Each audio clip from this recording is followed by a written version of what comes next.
Hello and welcome back to the University of Dallas Track and Field Team of the Decade, Team of the 2010s.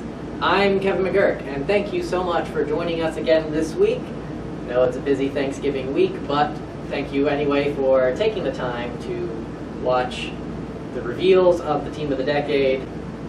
We have a lot to get through today. We're on the last reveal portion, talking about the throws team, and it'll be pretty exciting talking today, as I'll now reintroduce, I should say, my partner and co-host on this project, former head coach and athlete and all-decade selection multiple times, Matt Barber.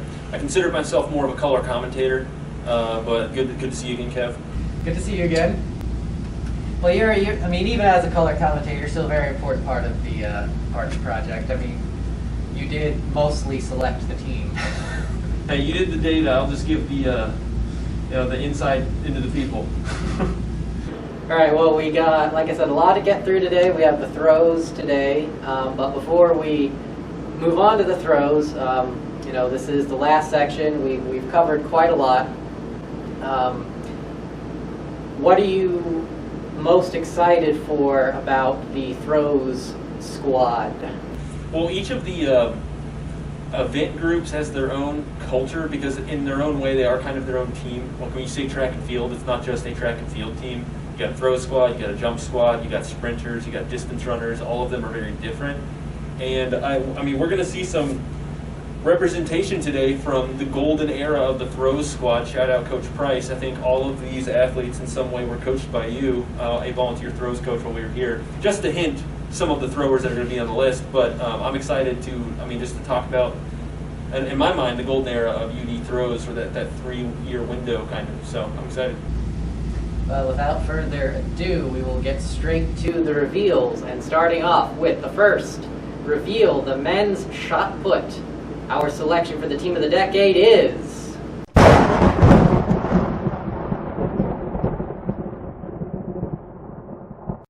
Paulo Salazar. Paulo Salazar, the selection for shot put, our all-decade shot putter. As we look at Paulo's shot put accomplishments, best put of 1187 meters. He has the 5th best shot put of all time at UD, and he's actually the 2nd best putter all time. Dan Lively has the first 4 spots. He placed 4th at the 2014 SCAC Championships. He's the only man in the 2010s to throw over 10 meters, and he has, no surprise, the top 19 shot puts of the decade. So as we look at Paulo, tell us about our selection for shot put. So I mentioned we're going into like the athletes today, the golden era of UD throws and this window. Paulo really starts it off. If we don't have Paulo, we don't have, I think, any of the throwers on this list, including you, hint, hint, wink, wink, when we get to you later. But I don't think we have any of this throws team to speak of without Paulo, so it's fitting we do shot put first. That's the order in which it dictated in the reveals. I know. It is fitting. I love it. Yeah. So he was a thrower at Jesuit here in Dallas before he came to UD. Through all 4 years for us, really was a captain. I wasn't here for his freshman year, but I know from the get-go, from when I joined the team as a coach his sophomore year, he was the throws captain from the get-go. He really set a great tone, a work ethic, and also having fun with it. And it's fitting that he's the first thrower we mentioned tonight. But there's no one else, obviously, you mentioned in the decade that fits the shot put selection. Well, as we look at our shot putter, we'll get you the theoretical data. So our theoretical data for Paulo Salazar is 1187. Is not able to win a gold medal in the 28 years of SCAC history. It does win 2 silver medals in all 28 years, and actually both of them come in the decade of the 2010s. 2.4 point average for the decade, and a median result of 6 with a most frequent result of non-scoring. So you know, you mentioned throws, and one thing that immediately comes to mind for me for the SCAC anyway is TLU. Very, very good throwing school. Obviously, TLU has not always been in the conference. They were in the conference for a shorter time than we were. But with the marks that Paolo had, obviously going up against a lot of good competition. But beyond that, what do you see in the numbers? I mean, he was far and away the strongest athlete we had. When you're talking about throws, like, yeah, sure, they're strong, but it looks different event to event to event and implement to implement. And just sheer strength and coordination, Paolo had the highest combination of the two, and he had the highest threshold. And I don't think anyone else on the team in the last decade could have succeeded in shot put the way that he did. Just coming in on a higher level than a lot of us. Well, as we move on to the women's shot put, our selection for the women's shot put team of the decade is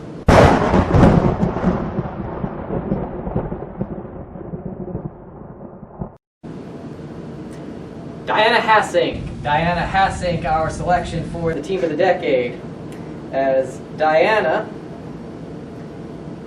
had a best mark of 12 meters 26 in shot put, the UD school record holder in shot put, also the 2018 SCAC shot put conference champion, the first UD SCAC champion on the UD women's team ever, and she also won the 2017 SCAC silver medal in shot put. So, one of the best athletes we've ever had on the track and field team, Diana Hassink. Tell us about her. Ball of energy. Dual sport athlete, K-Bid, playing volleyball all 4 years. Was recruited to the team going into her junior year.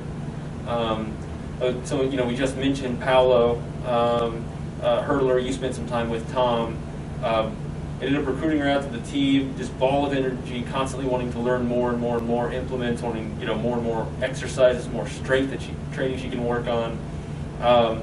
And Coach Price kind of kept her to a couple of events. We'll mention her again here tonight with talking about the throws. But just a great coachable athlete, wants to learn, wants to get better, is excited to do both of those things, and is infectious at practice. I know, Paolo really set the tone, and she continued it just with a high energy level and just making practice fun. As you said, we'll mention Diana a few more times tonight, and so we'll go straight to the theoretical data. As in shot put, Diana Hassink's mark of 12.26, about a little over 40 feet, 2 inches, would win the SCAC 20 out of 28 years, 6 of 10 in the decade, medals every single year, 27-1, and in the decade 6-4-0, with a average point total of 9.2 points and a median and most frequent result of first place. So if we look at, I believe I have the numbers here, so that's the wrong set of numbers. Must have been on another notepad. But anyway, I believe, if I'm not mistaken, 9.2 point average, I think, is the second best number on the team. As we mentioned back a few episodes ago, not to step on Diana's moment here, but my 9.6 in the hurdles, I think, is the only one better.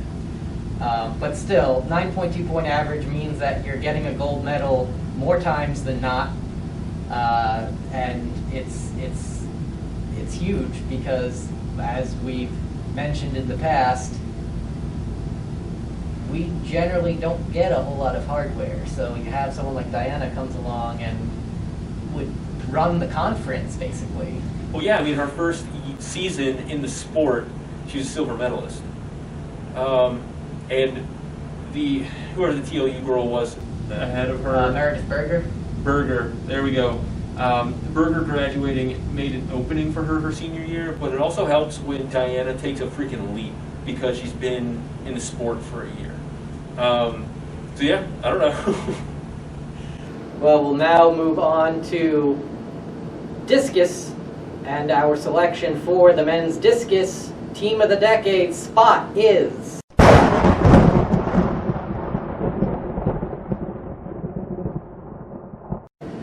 Paulo Salazar. Paulo Salazar making another appearance on this list. As we look at his accomplishments, Paulo Salazar, his discus throw, best mark 35.69 meters, top 5 UD discus thrower of all time, with 2-point scoring finishes at conference, with a 4th place and a 6th place in 2014 and 2017.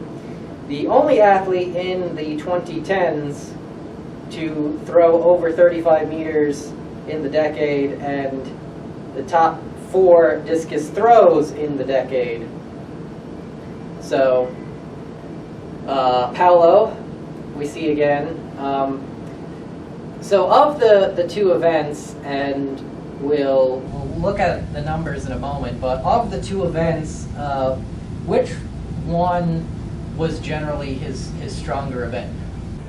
I don't know how he'd answer this, but I think shot put, I mean, his placement in shot put was higher the year that he scored, was it not?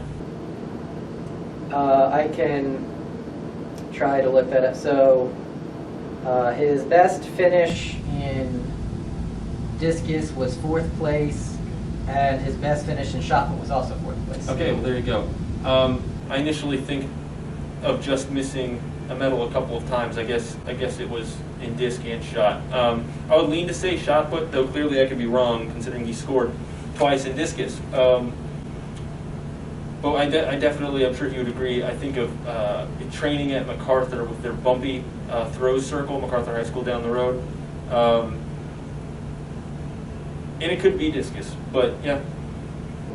All right, well, before we move on to the women's discus, any particularly funny or goofy stories about Paulo?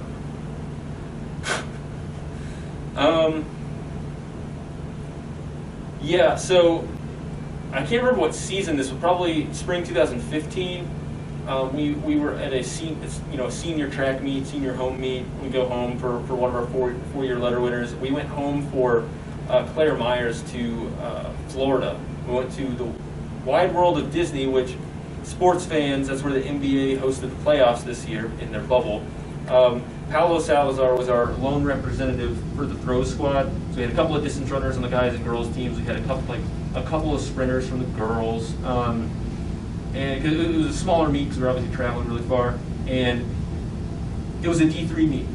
There was all D3 schools except for Princeton's distance program for some reason was there, and the University of Cincinnati's men's throwing program for some reason was there. And so it was definitely a D3 meet, but Paulo was the D3 thrower. And he just coming over to us like, Coach Barbs, these guys are like next level, man. Just seeing like the wide eyes of like, dang, was pretty fun. But you know, like I mentioned, I'm so grateful for Paulo. He really carried the throw squad for a number of years. Was just a joy, and was able to hand the baton off to people like Diana. So very thankful, great time hanging out with Paulo, especially Disney. Well, before I forget and neglect to do this, give you Paulo's theoretical data for discus. So Paulo's 35.69, about 117 1 inch. Also is not able to win a gold medal in SCAC's 28-year history. It does win a silver and a bronze in the decade of the 2010.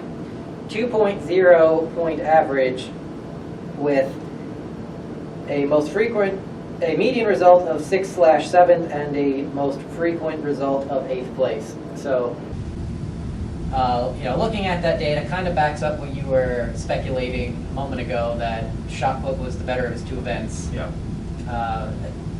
Statistically, not by much. 2.4 to 2.0. It's not a huge gap, but. Well, I'm glad there's something verifying my data. He clearly scored another year in discus, so I felt dumb. So I'm glad I got a stat in my column here. Well, we'll end with the discus throw there before we find stats that don't agree with you. There we go. Selective choosing of stats. So, as we move on to the women's discus throw, our selection for the team of the decade is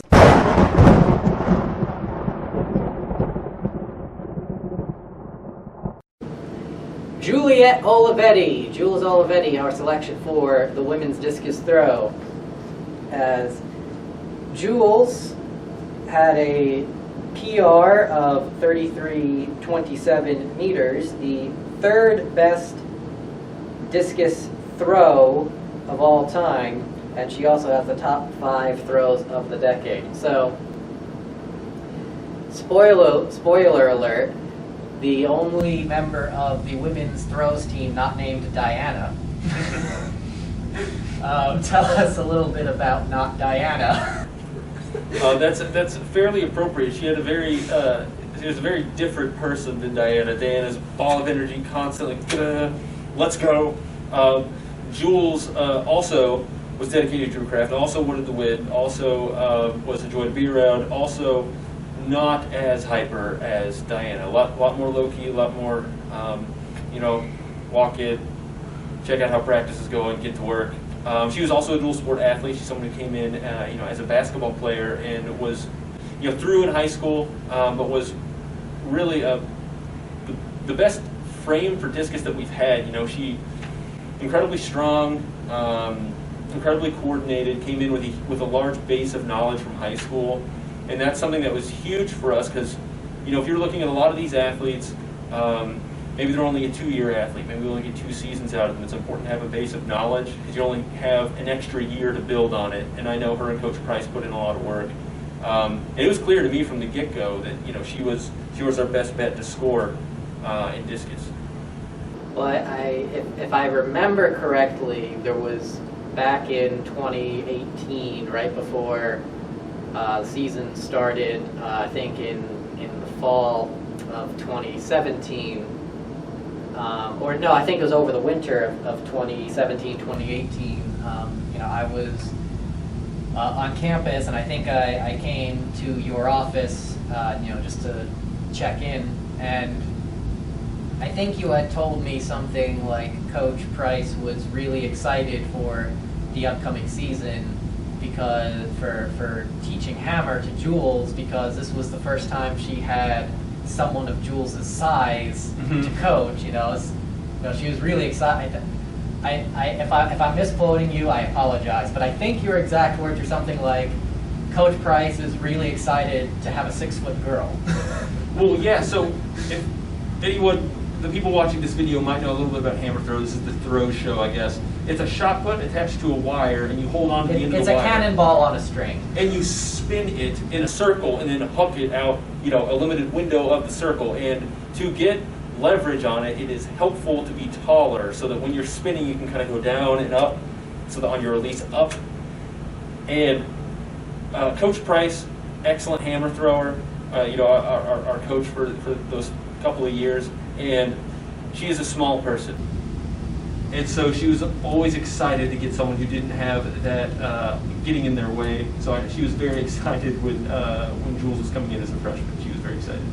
Well, as we take a look now at our theoretical data, Jules Olivetti, her PR of 33.27, wins 2 golds in 28 years of the SCAC, 2, 5, and 7 all time for 14 total medals, gold, silver, bronze, 2, 5, 7.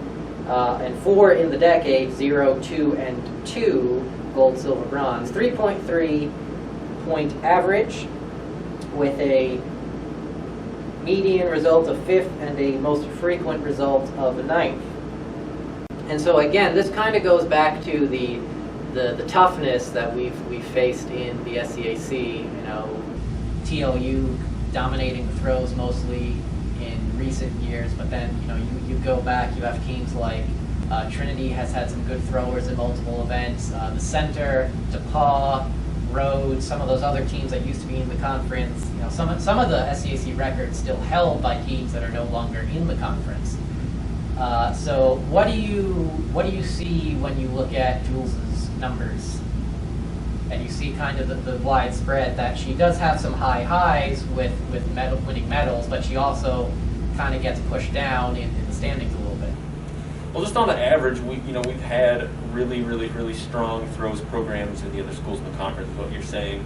And on the guys' side, it's easy to cop out and be like, oh, they have a football team. It's not so with the girls. They're full, strong throws programs, and it's just when we can break through and score 1, 2, 3, 4, 5 points, we can get hardware in the years that there's an opening for us.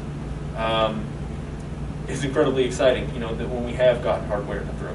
So the points, that Jules was able to score, we're very excited about. Well, this is not quite a athlete versus athlete challenge, as it's actually kind of one-sided, but I thought it'd be interesting to look at a Jules versus Diana in discus. And surprisingly, this is the one event that Diana did not really seem to excel very much in. Because if you look at the data, we'll show you on screen, in 7 head-to-head competitions, Jules always beat Diana. Sometimes it was fairly close, sometimes it was about a meter, as you see there in that first one. But then you go a little farther down, 5 meters, 6 meters, 3 meters. So it's a little bit of maybe a little bit of a terrible question, but do you think if you were Jules that would be something you should be really proud of, is that you were able to beat Diana in anything? I mean, I guess, but to be fair, Diana picked up throwing as a junior, and it's just impressive the amount of progress she was able to make in a short period of time with the other events. She wasn't able to pick up discus to quite the same degree, but it clearly didn't matter. It clearly didn't hold her career back at all. I think Jules would say she wishes she had stomped on her more, gotten to 35 meters. Well, she still has a chance. There you go. All right, so we now move on to the second half of our throws, the cannonball on a string throw hammer. And we now announce the men's selection for the hammer throw. Our selection for the team of the decade is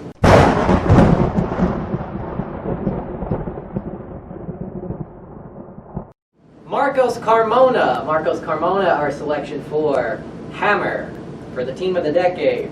As Marcos had a PR of 34.45 meters in hammer, the UD record holder in the hammer throw. He won a bronze medal at the 2016 USCAA Invitational National Meet. He was the first man in UD history to break 100 feet, 30.49 meters in hammer, and he has the top 7 hammer throws of the decade. And so we look at Marcos Carmona, our all-decade hammer thrower. Tell us a little bit about Marcos. I believe, I can't remember how far back it was since we had our hammer throw record. I don't know if you were at the athletics ceremony, whatever end of the year athletics banquet thing, when Dick Strockbein announced how old the record was that he had just broken. But it was some, like, whatever the school was that existed before UD that was still at UD. Trinity College. Trinity College. It was a 100-year-old record. We just hadn't had a hammer thrower. And the right combination of things happened at the right time, where you get Marcos, someone with a background in throwing, the coordination to pick it up. I mean, no, Paolo didn't pick up the hammer throw. He had like a year, I think, where we could have done it. We had Coach Dorian Madeira, who was also a hammer thrower in his early years, who maybe could have picked it up. But, Marcos sat down, got to it, and learned a brand new instrument that we clearly hadn't used in a very long time here at UD. Impressive guy. I think he was a captain on the team this senior year as well. Great leader, really helped lead that team. He was the year behind Paolo. It was a pleasure to work with Marco. And so we'll now read Marcos's theoretical data. As Marcos, his PR of 34.45, about 113 feet, goes 0 for 28 in the history of the SCAC for a gold medal. In the decade, though, he does pick up a couple of silver medals. 0, 2, and 0 gold, silver, bronze for the decade. 1.8 point average with a median and most frequent result of 7th.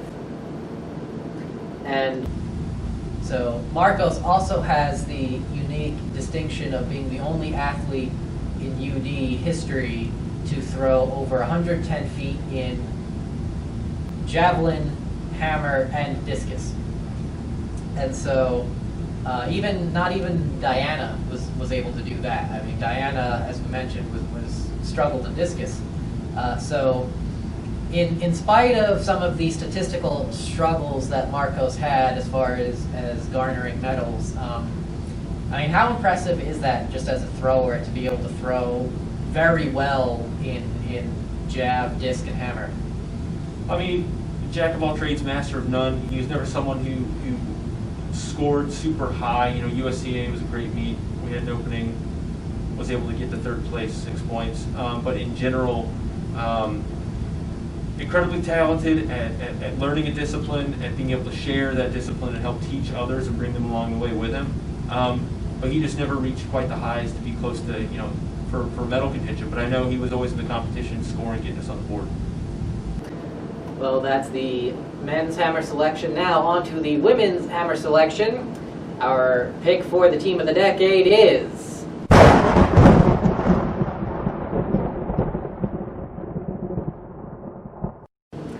Diana Hassink. Diana Hassink, our selection for women's hammer, as Diana had a best hammer mark of 36.53. She is UD record holder in hammer. Placed 4th at the 2017 SCAC Championships, the only athlete at UD to break 36 meters in hammer, and has the top 5 hammer throws of all time. And so we're now back talking about Diana. So you mentioned, with Coach Price being excited about Jules, but as you mentioned, Diana, significantly shorter, but very, very well built, very stocky. I know you're not a throws coach, but just judging based on, because throws does a lot depend on body type, and so is there with the size differential of a Jules versus a Diana? I mean, how much would that affect the athlete throwing? I mean, a lot. I mean, you look at any like professional draft, NBA, NFL, whatever. They look at their measurables. How long are their arms? How high can they jump? How much can they bench press?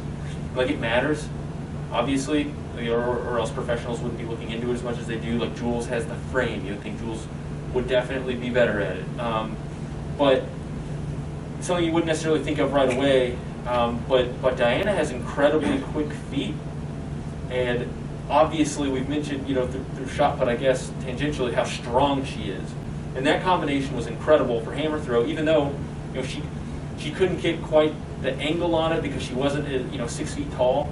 But when you're spinning, you're trying to get the cannon on a stick to go fast. She could move her feet quicker than the cannon could spin around her, and she had a lot of control in the ring. Doesn't mean she didn't throw it off to the side at a couple of meets and scratch real bad, but she had incredible control in the ring. And so is that why she was able to be so successful, the quick feet? I mean, I think so. She's super coordinated, quick feet. Obviously, we've mentioned a strength level that you have to have. It is a cannonball. But I think so. Coach Price, if you disagree and you happen to watch this, text me, let me know I'm dumb. But that, from my perspective, that was something that set her apart from Jules, yeah. We'll take a look at some of her additional accomplishments as well as her theoretical data. So, as we mentioned, 2 medals for Diana, a gold and a silver, both in shot put. She also has the 10th best SCAC performance of any athlete, scoring 13 points in 2017. She also has 23 cumulative career points in SCAC points. And so we look at her theoretical data. Diana's hammer throw, PR of 36.53, shade under 120 feet, would win 2 medals in 12 years in SCAC history. Hammer throw actually only existed for a very short time in the SCAC. So instead of the full 28 years, it's only been around for 12 years. So 2 gold medals in 12 years. Throughout all 12 years, she would get 6 medals, 2, 2, 2, gold, silver, bronze. And in the decade, she'd get 4 medals, 2, 1, and 1, gold, silver, bronze. Average point total, 4.2 points, with a median and a most frequent result of 5th place and 6th place.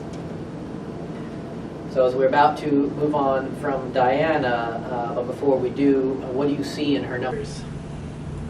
I mean, similar to what we've seen in some of our other throwers. I think this is a little bit closer to form. For our typical thrower, the capacity to, in a given year, jump up, strike in medal, but not the same level of success maybe that she had in shot put. But give it another year, I think she could have improved that mark even more so. But obviously, we've mentioned she came out as a junior, so this was impressive given 2 seasons with it.